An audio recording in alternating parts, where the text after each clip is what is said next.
Okay, I guess this is a video for lab 6, no, lab 9, sorry. All right, so here's what we're gonna make. We will assign material to the mesh, and we will add the dimensions for those C bars, and as well as the 2D mesh, and we will, apply loads and put a small piece of wood or material here, which is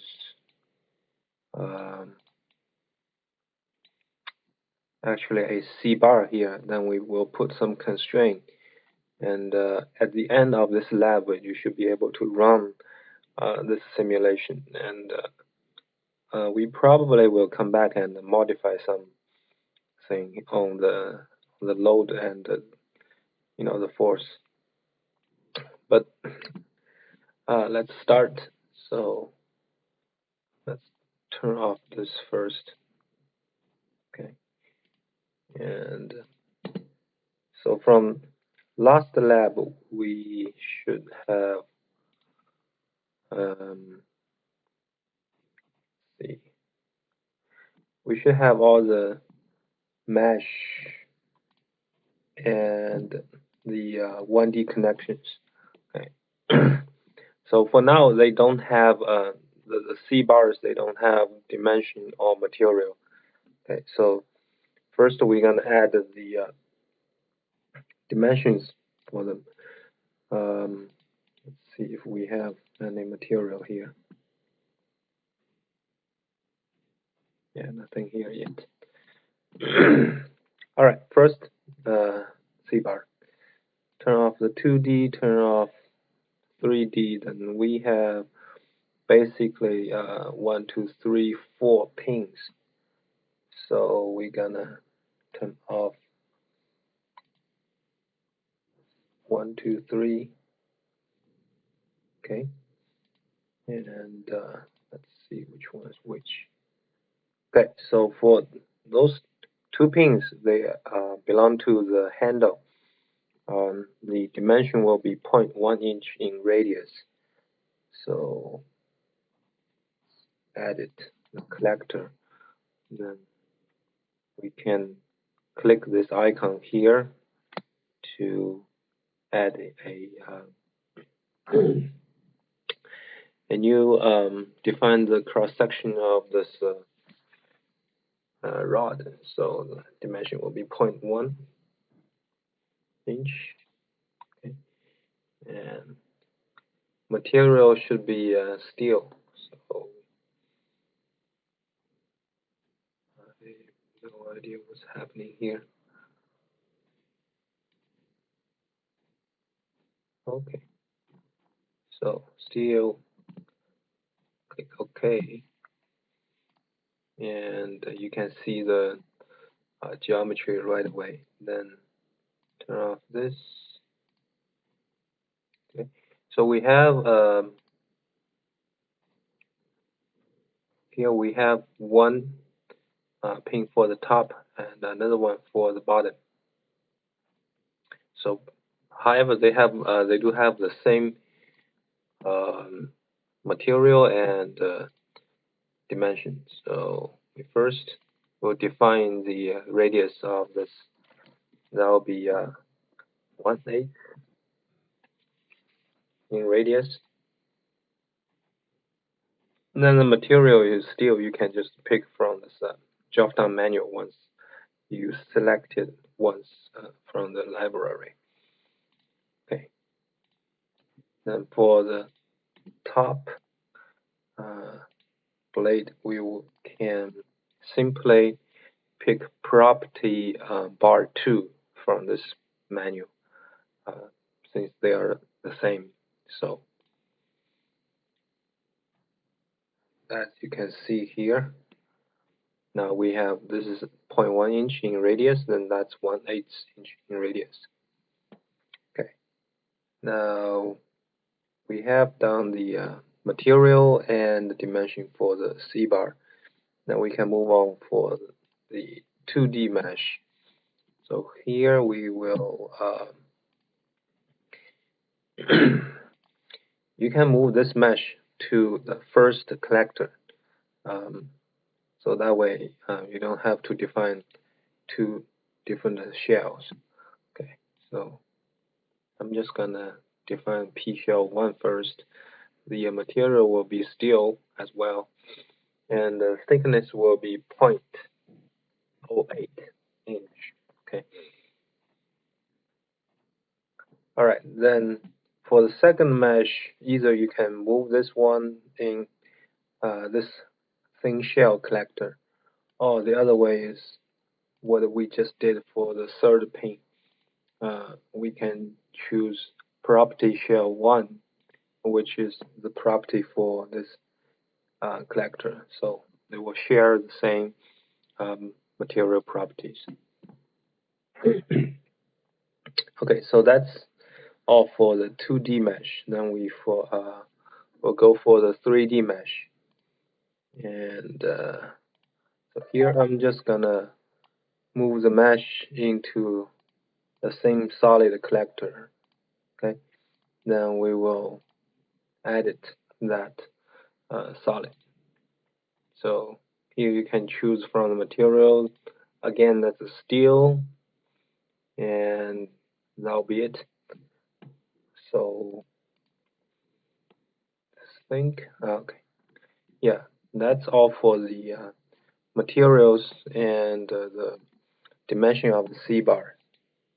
Okay, and that's a way to check it. So we can right click here on the name tab. Then there's a material view. So you can check this. Then this tree will become another kind. Then we have no material, which is the polygon naturally, and we have RBE2, those bushings. Okay, we don't need them. And for steel, well, the whole thing is a steel. So if you have another material, we will soon. You can see another folder, and we will be able to distinguish them material-wise. So let's go back to the standard view so we can see the 1D, 2D, and 3D. Okay. Now about the load and the boundary conditions. So we will apply equal and opposite force on the end of the handle. Then we will put a piece of wood here. Okay. So let's first put this piece of wood. So we will use C bar element as the piece, and I'm not quite sure about the connection between the wood and the blade. So probably we will come back and modify that. But for now, we will just go ahead and create a element, C bar element, auto creation. So also I can type in the name. So we can say wood. Then create new yes. Here, pay attention to which node I pick. So you want to pick this one node here, which is on the edge of the edge blend. Okay, if you can see from the CAD model. And then the second node will be here. So yeah, well, before that, we need to insert another node in the middle. Let's insert node between nodes.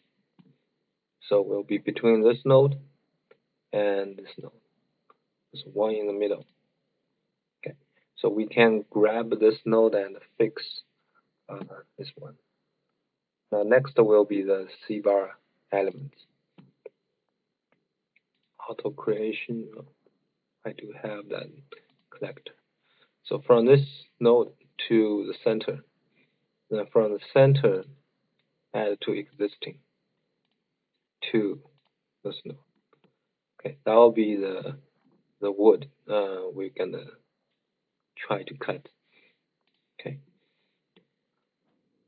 so and next we're gonna assign the material property as well as the dimension.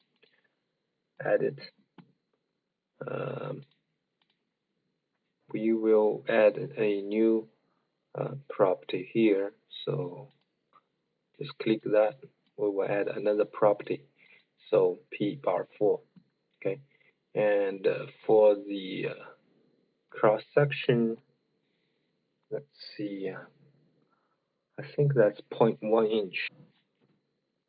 Okay, so and the material we're gonna pick something in the library.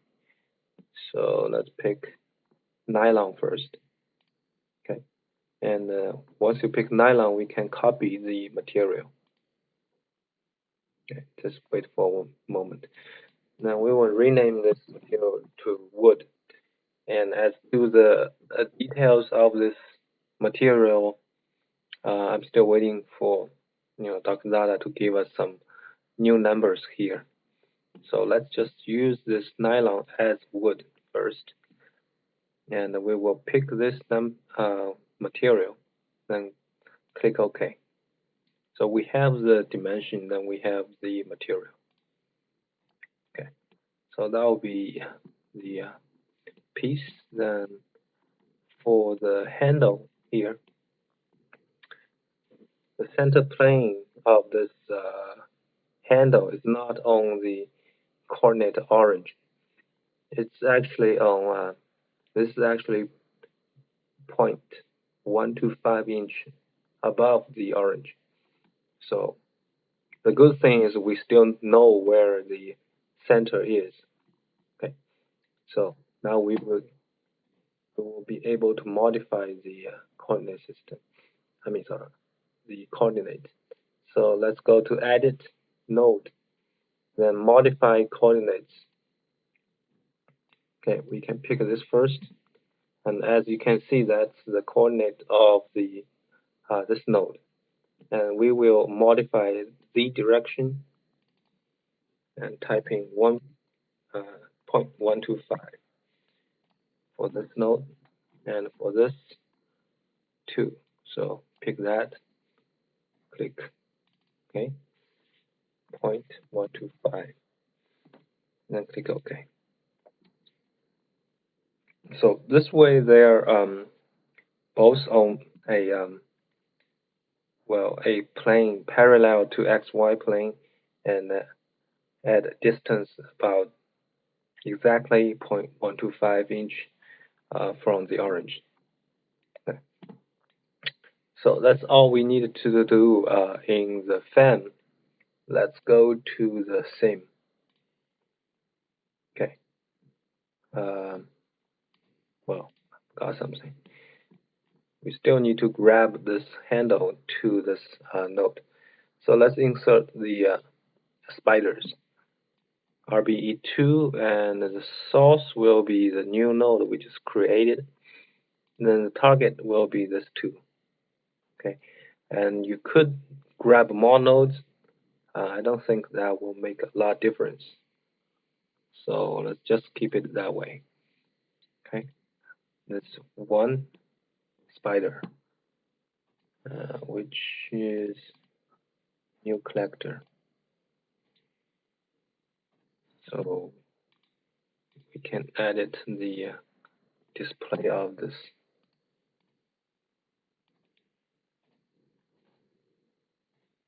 We can go for maybe black. Okay, then the second spider is basically the same. Okay, and let's go for the same collector as this one. That should be it. Then we go to the sim, and now we have a model ready for the constraint and the force. So here, first we're gonna grab this point in the middle of this C bar. So although this model will have opposite and equal force, but in NX you always want to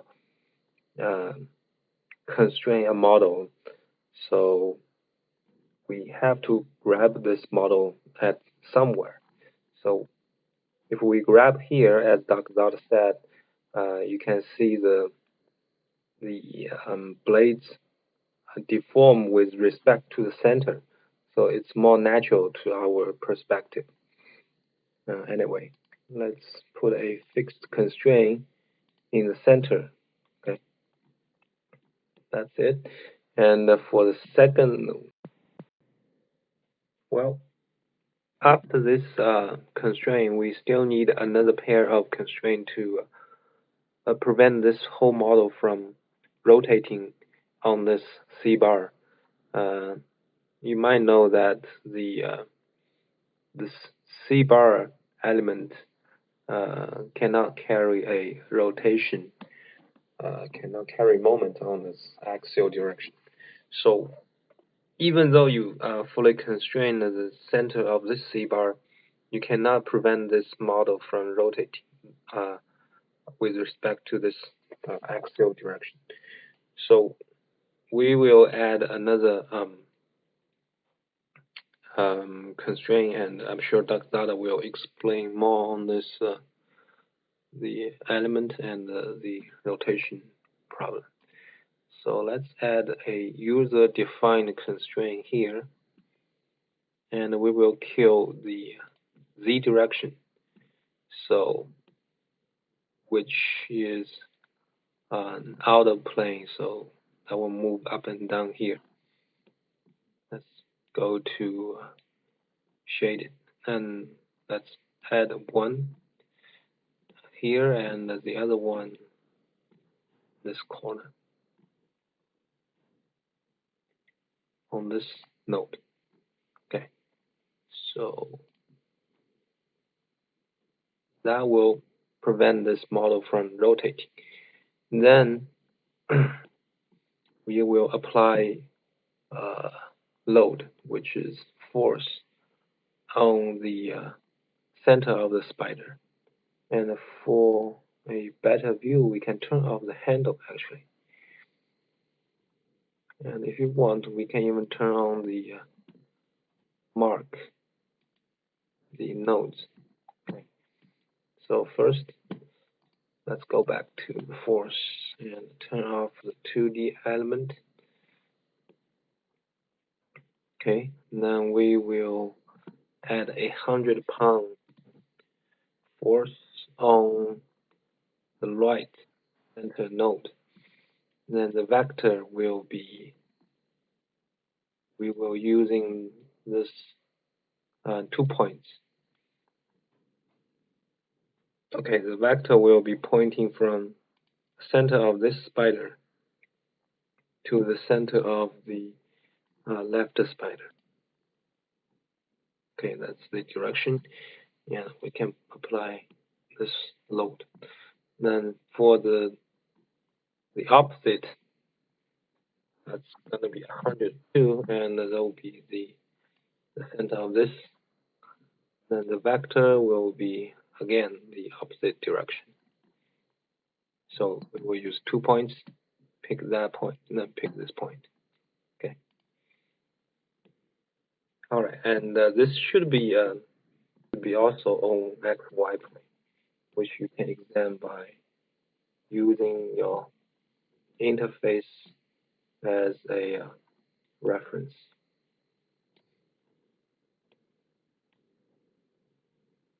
So you can see that should be on XY plane. Okay. So now we have 100-pound force opposite and equal, and we have 3 constraints. One is the fully constrained in the center of this wood piece. Now we constrain the rotation of this the whole model. And here we can save all. Okay. Then you can check the setup. You probably get this warning too. and we can go ahead and solve this. Before that, we will add to the attributes. Okay, we want to go to output request, turn on the SPC force, and turn this to print. Okay, now you can run this problem, and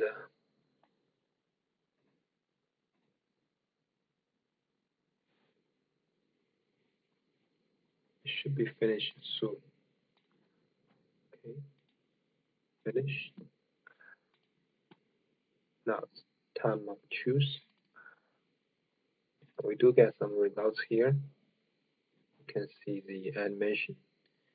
Okay, and this probably will not be the final setup for this model. So for this lab, I hope you can get some results from the simulation. And if you have, if you see some, after you solve and double click the results, you see a window says no results.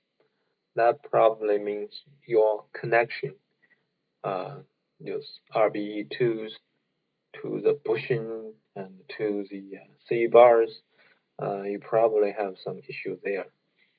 So you want to check your connections if you see the window. Okay, and that should be it for this lab. And thank you very much.